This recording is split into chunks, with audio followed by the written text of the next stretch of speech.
Constellations are part of the great synthesis of life, and they work to make form or matter sacred. The zodiac is made of great lives and great lords who work in unison to serve an even greater zodiac. Our little zodiac is not the only zodiac. Energies coming from Pleiades, Orion, Sirius, and the solar systems, galaxies, all of these in a symphony of energy, color, vibration, and sound are what we refer to as the greater zodiac. There are signs, and then there are constellations. The influence of a constellation is represented by a particular sign, such as Libra, Scorpio, Sagittarius. But the totality of a constellation is so much more than just the sign that we refer to. When we think about a complete cycle of the zodiac, most of us think about 365 days when the sun goes from Aries to Pisces. But that's only the zodiac related to the personality. Then there is a cycle of 25,000 years that's related to the soul, and an even greater cycle, which is related to the monad, and that's 250,000 years. Now, it may seem very abstract to us to think about a cycle of the zodiac being 250,000 years. But if we put this somewhere in our mind, in our thinking, we will start to relate to it at some point. Each sign of the zodiac has two keynotes, the lower keynote and the higher keynote. Now, the lower keynote of every sign represents the ordinary wheel, which is the average person who's still attached to their physical, emotional, mental bodies and all of the glamours, illusions, desires. The ordinary wheel is the one traveled by mass consciousness.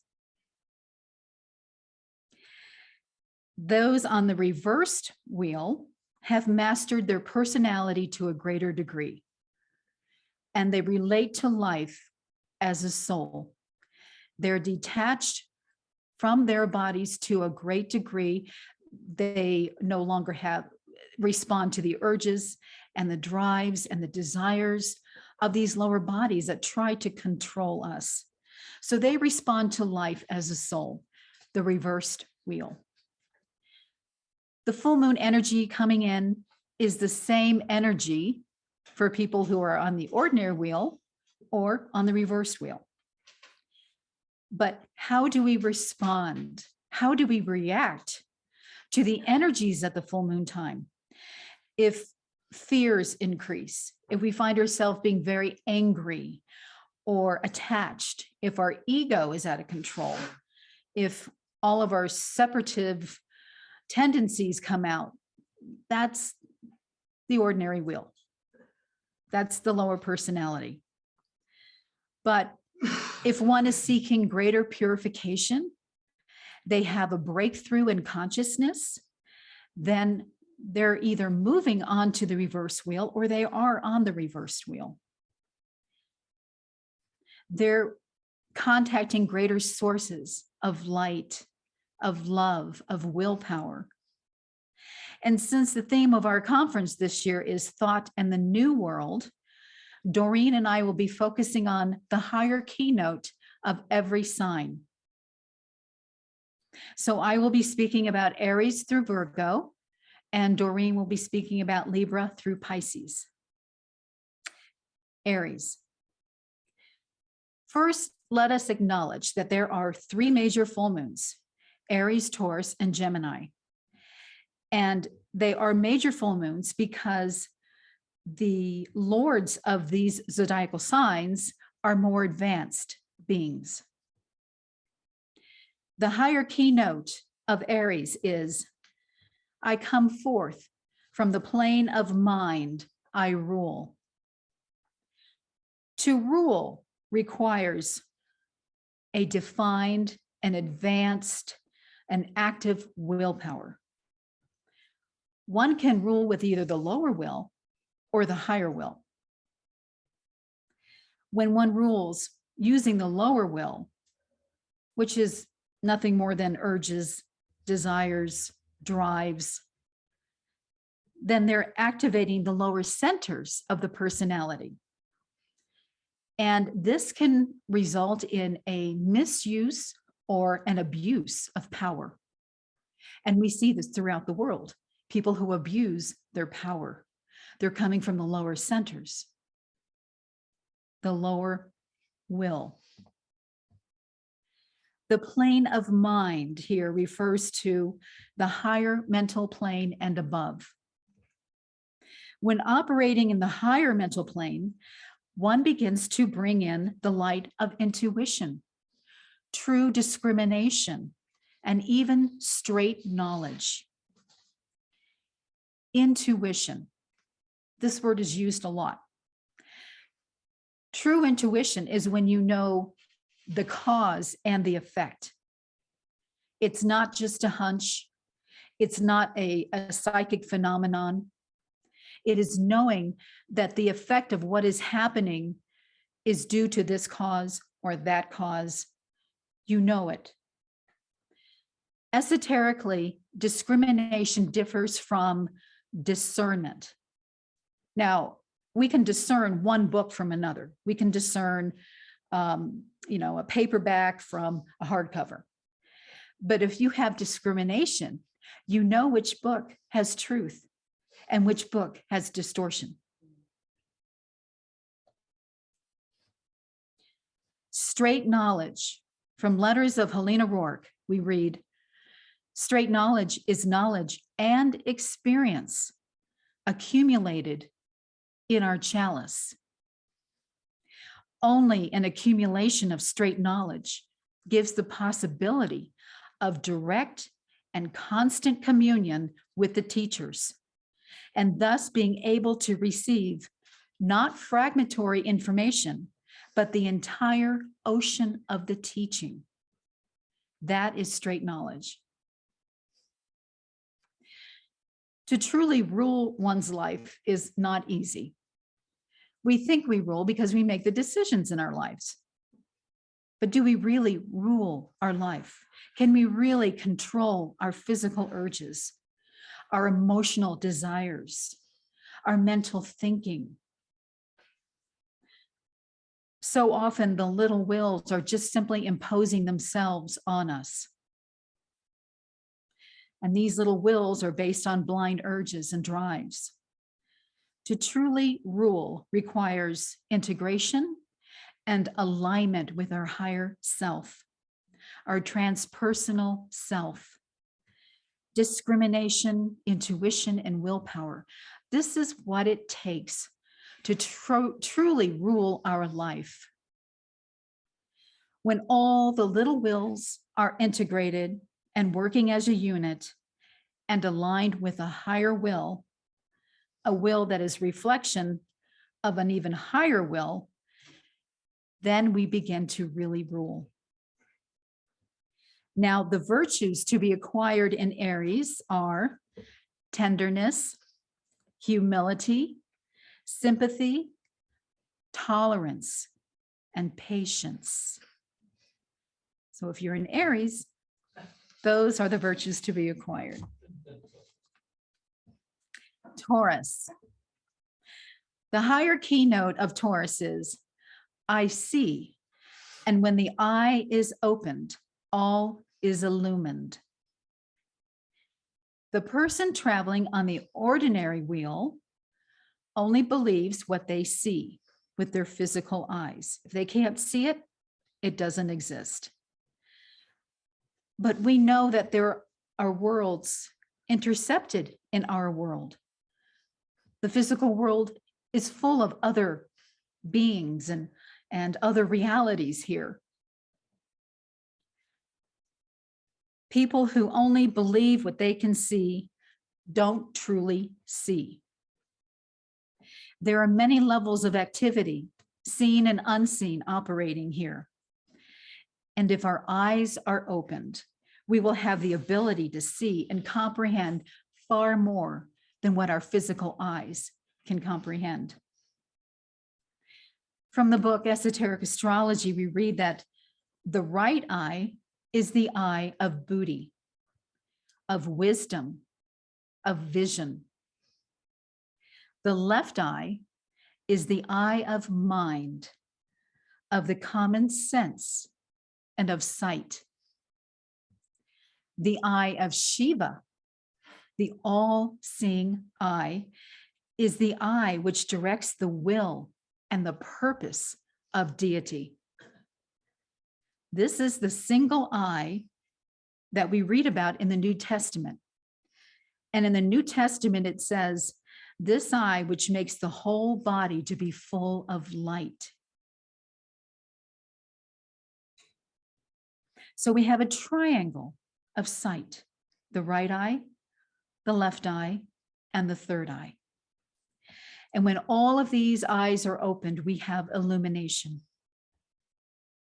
Illumination is a process of unfolding and increasing our light, our true vision, our knowledge, our wisdom. When we think of illumination, we think of the Buddha. The Buddha is associated with Taurus because it was in Taurus that the Buddha was born, reached illumination, and died. So we celebrate the festival of Vesak, which is always at the full moon of Taurus. Buddha said that all pain and suffering is due to attachment and desires. All pain and suffering is due to attachment and desires. Now, the mundane aspect of Taurus is associated with earthly desires. So as long as a person is attached to their earthly desires, light cannot penetrate. But the more that we detach, the more light we can receive, the more illumination. The person on the reversed wheel has achieved a degree of illumination because they're detaching from their personality bodies and their desires.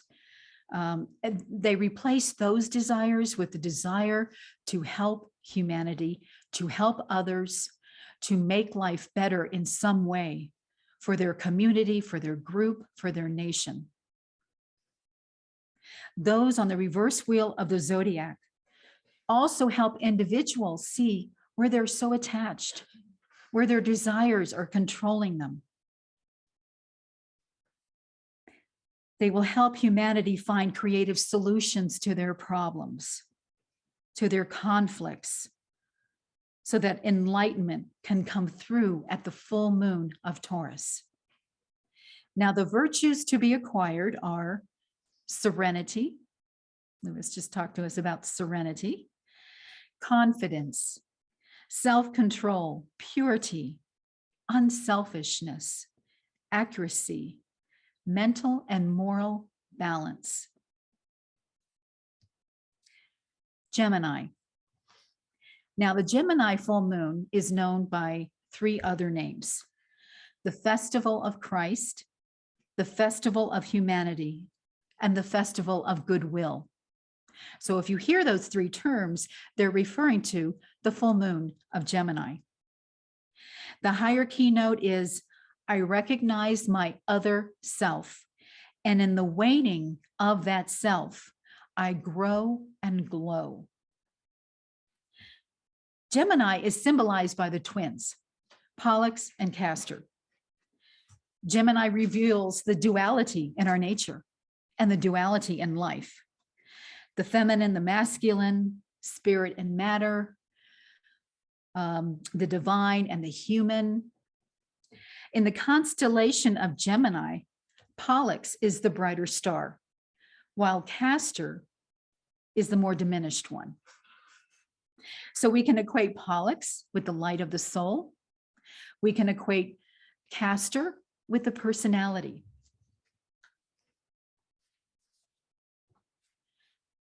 Through the evolutionary journey of the spark, the little self, or our personality bodies, have dominated us.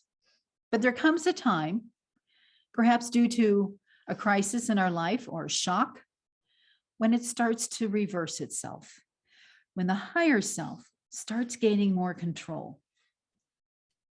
From the book Hierarchy, we read how people dread that their personality may be intruded upon by something incomprehensible to their consciousness. How people dread to adhere to the highest and prefer to remain in the boundary of darkness. That is until the higher self starts to emerge. So those striving to express this higher keynote identify more and more with their higher self, with their future, with the new world. We can see the struggle and the strain that we all experience between the lower self and the higher self. If one is traveling on the ordinary wheel, they view life through dualism, the dualities in life.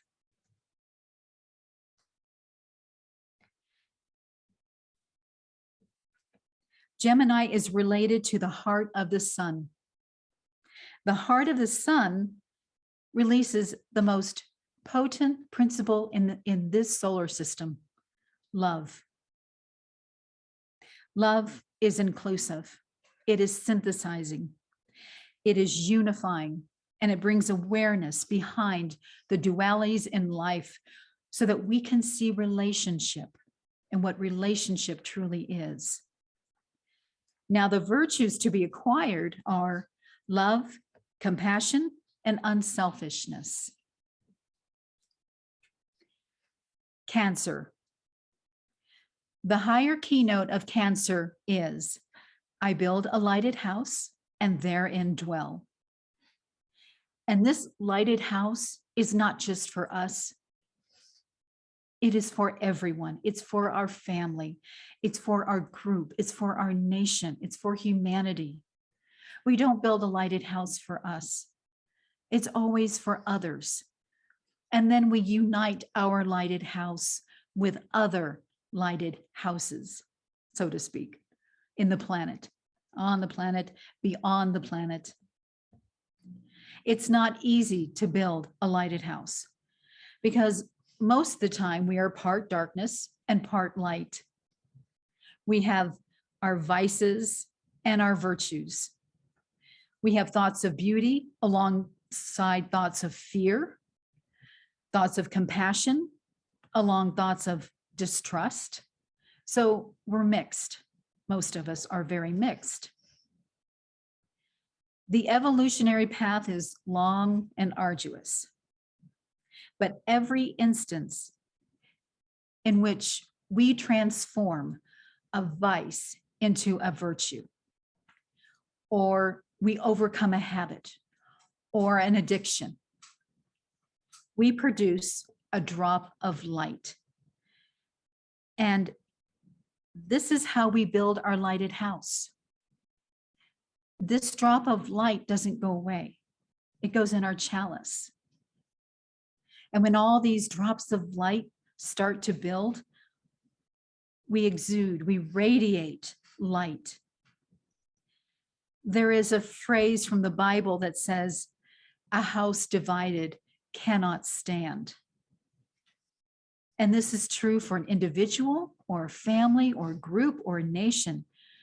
Divisions, disintegrations, disunity derive from fear and selfishness. And it slowly erodes the foundation of any house. The disunity within anything will erode the foundation and the house will fall. When the foundation is gone, then any storm, any wind can then destroy it. And there are a lot of storms in our lives, physical, emotional, mental storms. Cancer rules the family, the clan, the tribe. How large is our family? Does our family extend to just our physical family? Does our family extend to our race, our nation, our people? Can we recognize others, other spiritual groups, other races, other nations? Can we treat everyone with the same level of respect and love? To think otherwise is to be caught in the illusion of duality, of illusion, of the unreal. Christ said, "Whatsoever you do to the least of my brethren, you do unto me." We are all connected to one another, and that is the reality. The one who builds his or her life upon all of these connections is building their lighted house. We all seek to secure a home so we can be safe from the rain and the storm and the wind and the heat.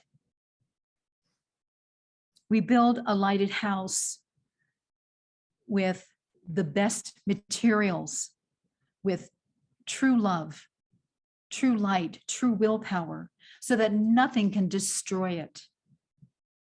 The full moons of Aries and Taurus and Gemini provide us with all those materials so that we can build our lighted house in Cancer. Nothing safeguards us better than when we are in accordance with the highest will. To go out of that will, we're in the danger zone. When we are embraced by the unconditional love of the great lords who truly love us, and illumined and guided by the light of 1,000 suns. When we feel this, when we know this, then we start building that lighted house. Now, the virtues to be acquired are sympathy, tolerance, devotion, accuracy, and common sense. Leo. Leo is the 5th sign of the zodiac. And the higher keynote for Leo is, I am that, and that am I. Now, the that is with a capital T. If we were to reverse that, and the that was a little t, I am that, and that am I, it would be very egotistical, self-centered, me, mine. The higher keynote is the polar opposite of this. During the sign of Leo, there's an opportunity to glean insight into our motives, because that's where we can see how selfish or selfless we are. The person motivated by self-interest competes with other people. They want to be seen. They want to be heard. They want to be recognized by others. They want to put their name on their ideas. They want to put their name on their creative projects. But in reality, we don't do anything by ourselves. Everything is a village, you could say, either seen and unseen. Everything that we do, we've had help with. We may not even know it. The individual whose motives are based on group interest radiate the qualities of the heart, and Leo rules the heart. Also, we could say the heart center. And these qualities are the virtues, the energies of the heart: compassion, humility, patience, love, courage, daring. These all come from the heart. And when we think of the king of the jungle, the lion, who radiates all of these kind of energies symbolically. And this is how people who are developing themselves, developing their consciousness, this is how they respond to all of life. Virgo. The higher keynote for Virgo is, I am the mother and the child. I, God, I matter, am. So here the higher self is affirming that through the earthly form or matter, each human being will eventually become divine. Each pilgrim on the evolutionary path back home must do this, though, with their own two hands and feet. What is spirit without form to actualize it? For instance, we have all this knowledge out there, but if we didn't have words and books to help us encapsulate this, to learn from it, it would just be abstract. Matter provides a means to encapsulate spirit and to give identity so that we can evolve. The God is the one self, the all self. Each one of us came from God, and we will go back home as a God. And this is the destiny of every spark.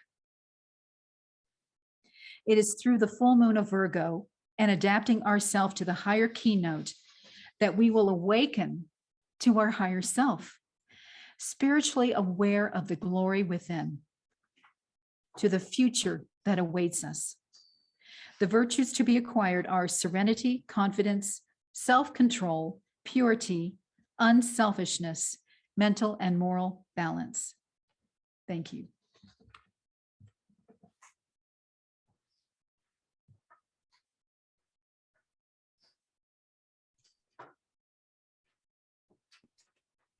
And that was Valarie Drost. And we now have Doreen Trees with more on thought and the Zodiac.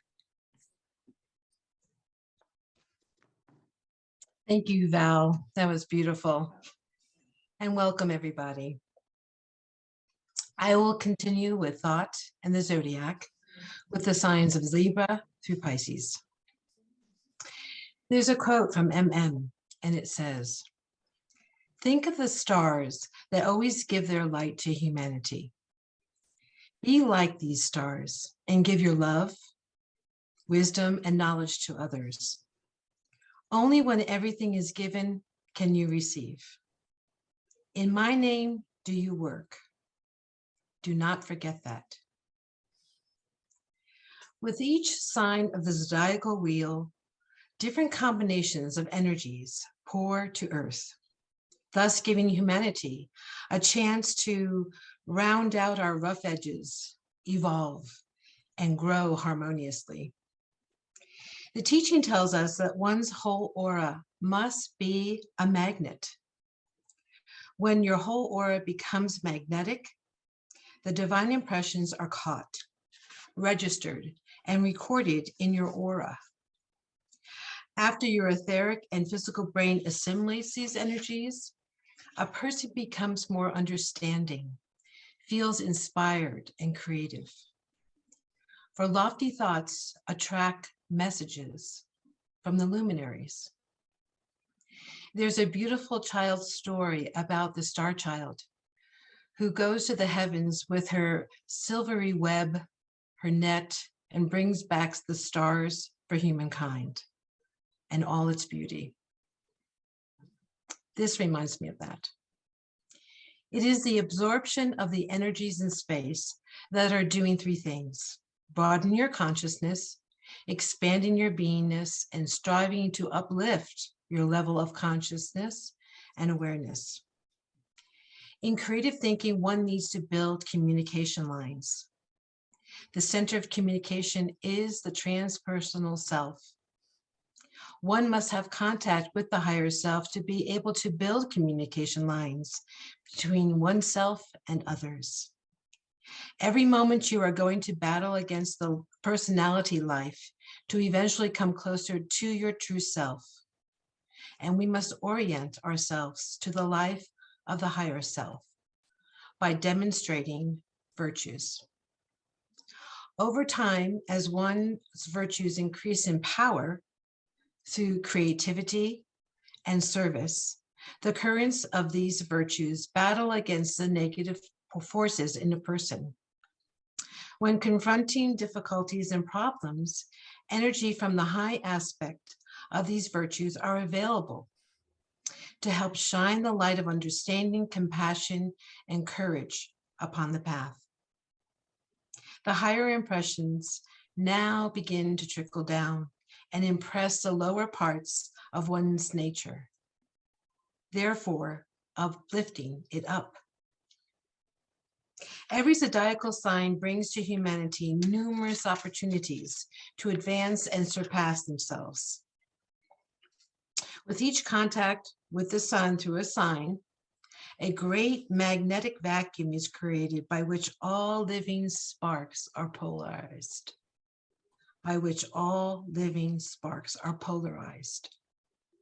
It is when the lessons, higher keynotes, of all the 12 signs are learned through many incarnations, we may add, that a person reverses his directions and starts going counterclockwise, this of which Val spoke. The reason for this is to detach and free oneself from all achievements and enter another dimension of understanding and dealing with cosmic life. With the monthly connections with the forces of light, and when the moon is at its lowest ebb, the extraplanetary beneficent forces can be contacted with a great benefit to humanity. It is important to understand that when the higher energies are released, they penetrate abundantly into the human atmosphere. With the help of purifying our thoughts, we can more efficiently circulate and assimilate the energies. The following refers to this matter. It is good to be in the sunshine, but the starry sky also brings harmony to the nerves. The moon, on the other hand, is not for us. The pure light of the moon affects prana. The magnetic force of the moon is very strong, but not good for rest. Often the moon evokes fatigue, just like a person who devours vital energy.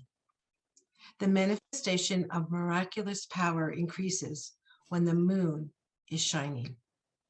That is from Leaves of Moria's Garden, Volume 2, 87. Now, the zodiacal signs and the higher keynotes. The seventh sign of the zodiac is Libra. Libra energy reaches us through two rulers, Uranus and Venus. The virtues can be acquired are realization of unity, wide-mindedness, and tolerance, humility, and gentleness. Libra is one of the abstract, which resembles deep thinkers, philosophers, and metaphysicians, a person who delights in the higher mathematics and one who manifests a highly developed imagination. With such an active intelligence, the construction of communication lines are built to the higher mind and tuitional planes. It is through the means of contemplating the virtues found in all signs that a more refined, subtle quality of consciousness is created, not for oneself, but as a rule for living to serve others. Therefore, a clear intellect, patience, and absence of trifles in life that helps to broaden the consciousness. This is where the acquired virtues of sympathy, tolerance, and devotion help build a pathway for the full expression of the energies of Libra. We see this borne out in various leaders of our lifetime. First and foremost, our beloved Nicholas Rourke, the great builder of the new country, Desmond Tutu, Mahatma Gandhi, and Margaret Thatcher, and Julie Andrews, Theresa May, and John Lennon, to name a few. In speaking about full moons, the energies of constellations are more attracted by groups than by individuals. For individuals cannot bear the charge coming from these power stations. During the time of full moons or zodiacal festivals, there is the opportunity to improve ourselves to serve and strive towards perfection. As the master says, to make haste slowly.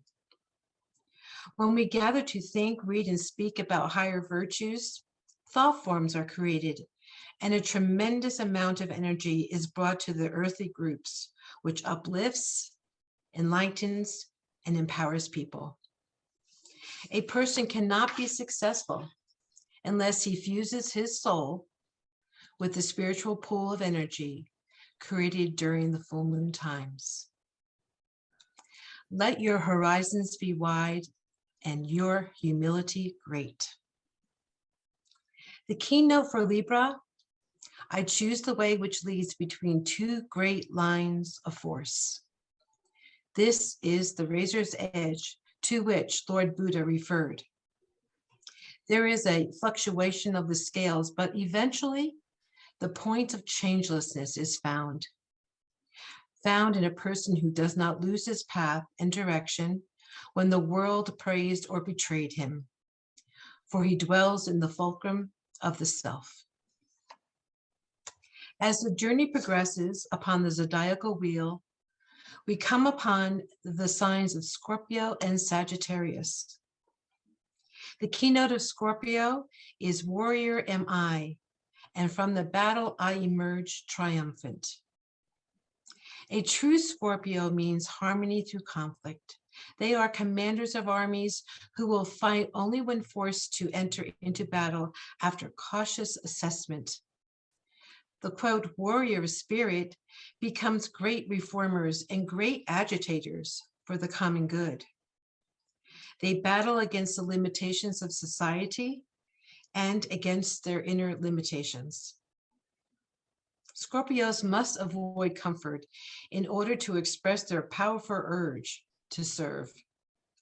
The virtues to be acquired in Scorpio are tenderness, humility, sympathy, tolerance, and patience.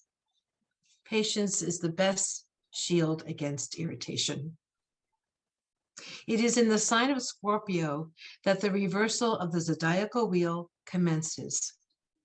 This is why it is called the sign of death.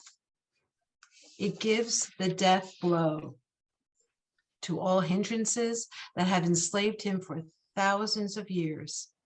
It gives the death blow to obsolete doctrines, dogmas, traditions, illusions, and glamours. This we do vividly witness in world events, at an accelerated mode, I might say. With this constellation and the influencing planet Mars, there is a great energy source that calls and pulls us to break the chains that make us earthbound, possession bound, fear and hatred bound, an urge to strive towards freedom.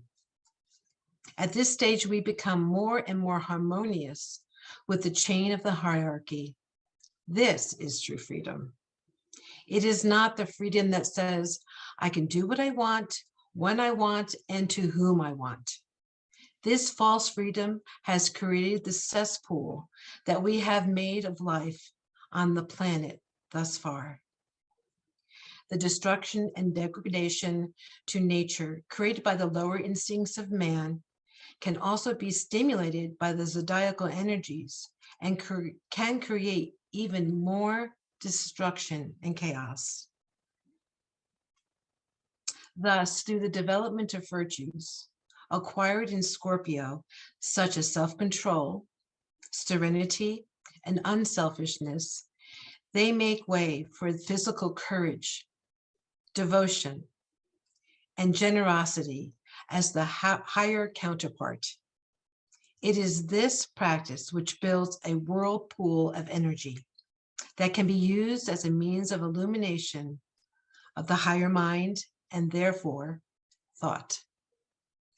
The virtues to be acquired in Scorpio are tenderness, humility, sympathy, tolerance, and patience. These virtues are the stones on the path of higher inspiration. Then there is Sagittarius. The higher keynote is I see the goal, I reach the goal and see another. Sagittarius inspires idealism. A goal is part of the plan of the transpersonal self, or the synthesis of all the best aspirations of a person.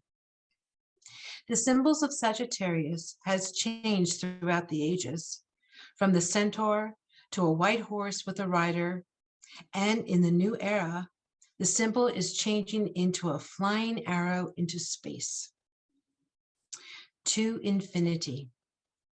This speeding arrow is a symbol of a shaft of light, the light that is coming from the central spiritual sun, and the light that is going back to its source. It is the opportunity to see beyond your lower self and strive towards joy. How do you feel if you are joyful? Joy is total relaxation and limitlessness. Let me repeat that. Joy is total relaxation and limitlessness. This sign energy stimulates the desire to reach the goal. This sign produces the focused, one-pointed effort of the world disciple. The virtues to be acquired are devotion, love, tenderness, and purity, reverence, and intuition. The wisdom of the Zodiac states that Sagittarius is the month of the law of goals, the law that every human being finds a goal.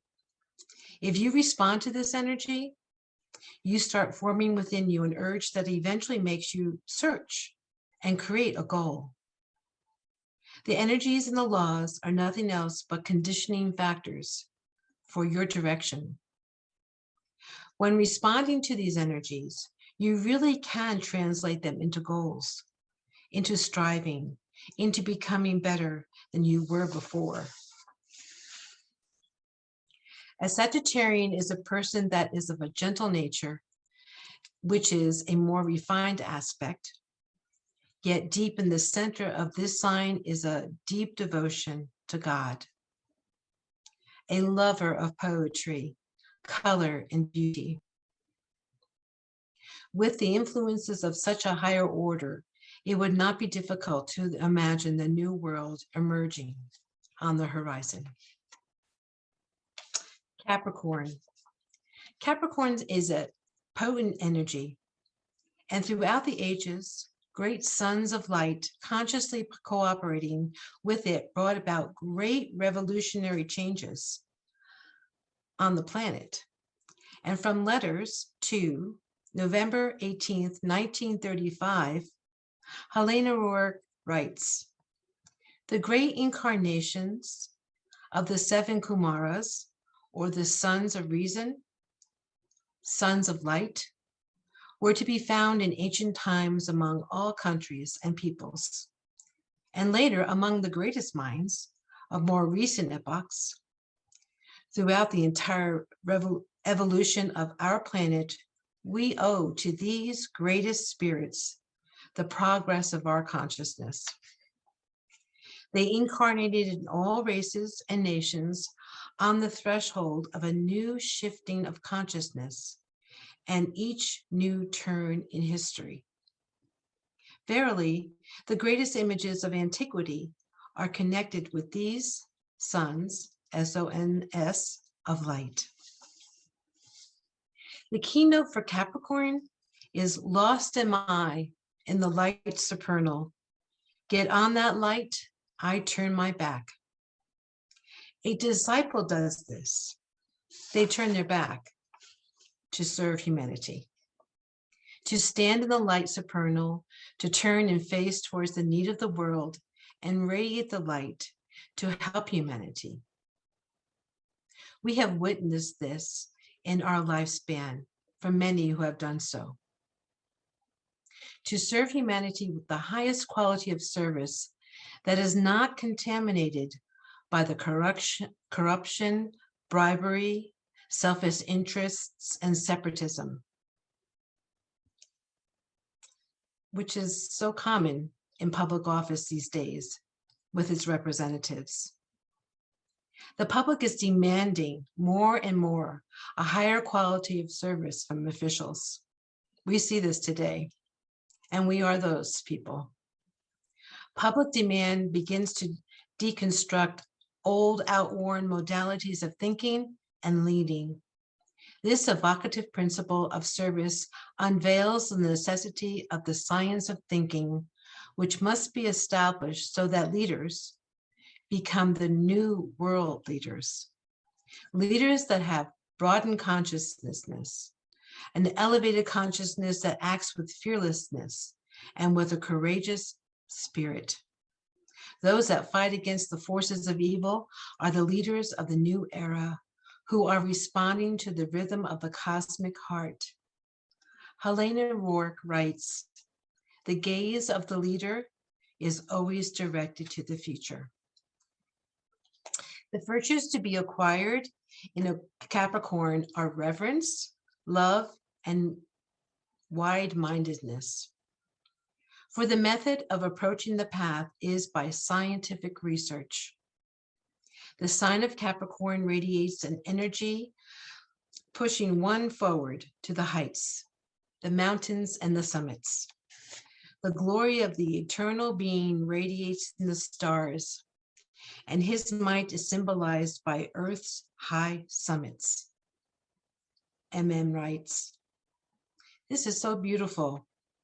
For all of us love the majestic beauty of the mountains and their snowy summits, which stand for the beacons of salvation. Climbing mountains helps a person to develop courage and fearlessness, to develop concentration and balance. Many have these special experiences in pursuing a steep climb, particularly above tree line, where the air is purest most times. The coordination that takes place with such an activity integrates our nature to cooperate with that of a higher order. This reminds us there are many heights yet to be climbed, literally and spiritually. Next is group conscious, Aquarius, also known as the river of life. The highest goal for the Aquarian is to stand for the new era, its visions, ideas, and labor. The keynote for Aquarius is "Water of life am I, sent forth for thirsty men." The esoteric writings, we read that Christ was called Aquarius. His duty was to bring in the life more abundant during the Aquarian age. The abundant life is a life which progressively expands its radius of contact, communication, and cooperation. Aquarian energy is electrical energy. It is this energy that will help us break our limitations. Space and matter develop our psychic powers and use our spiritual perceptions. The straight knowledge. Straight knowledge gives the possibility of direct and constant communion with the teachers, and thus being able to receive not fragmentary information, but the entire ocean of the teaching. With unity, tolerance, and humility, ideal beauty is produced along with beautiful forms and patterns. With these required virtues, enriched by other influencing energies, can result in the highest types of artistic excellence. The Aquarian age has brought us to a state of real confusion, where light and darkness are fighting against each other. We see this today: nationalism versus universalism, real values versus false values, real news versus fake news, and true wisdom and false teachings are all clashing. This confusion and tension trickles into all families, communities, and the life of nations, into thoughts. However, this is where the higher virtues act as refineries in the world and clean much confusion to the most powerful thing, thought. With Aquarius being an air sign, during the sign of Aquarius, the highest is distributed through the lofty thoughts, cultivating the seeds of the new era. The virtues to cultivate for Aquarius are love, compassion, unselfishness, and energy. Pisces is next with love wisdom. The collective energies associated with Pisces are the following virtues to be acquired: love, compassion, and unselfishness. During the month of Pisces, and especially at the moment of the full moon, an intelligent person can observe the reaction of his personality and transpersonal self to these keynotes. The student of the teaching is ever unsatisfied with his highest attainments. The beyond heights as yet unscaled are always, always calling. Truly, the wisdom of the zodiac is the synthesis of all 12 constellations, forming a symphony of the zodiac, which creates resonance with each person, nation, and in all humanity. A symphony in space that will be heard also on earth and within each heart. The keynote for this sign is, I leave the Father's home, and turning back I save. The Father's home has many meanings. It refers first to all the innermost in man, to Shambhala, or to a great moment of enlightenment, and then turns his face toward the needs of the lower. It is this drive which makes him a true server of the race. In closing, with the heavenly influences of the zodiac, we, global citizens and future citizens of the cosmos, and students of the living ethics teaching, as mothers and fathers and children of the teachings of light, the pulse of the cosmic magnet penetrates through all existence. It is the cosmic energies through the hierarchy that extends a helping hand to elevate our thoughts and to refine our thinking so that a new world may come into being. This path is through thought and the new world. Quote, each era has its own call. The power of thought will be the evocative principle of the new world. I'll close with this short story. A man gave much gold for good works and then awaited his reward. Once his teacher sent him a stone with a note. Accept this reward, the treasure of the far-off star. The man became indignant. In return for my gold, a stone is given to me? What is a far-off star to me? And angered and dejected, he cast the stone into a mountain stream. But the teacher came and said, how did you like the treasure? In that stone was contained a most precious diamond, sparkling beyond all earthly gems. In despair, the man rushed into the stream, and following the current, he was carried farther and farther downstream. But the ripples of the waves forever hid the treasure from him. Agni Yoga 353. Love to all, and remember, in the words of MM, send us a smile to the stars. Thank you. Be well.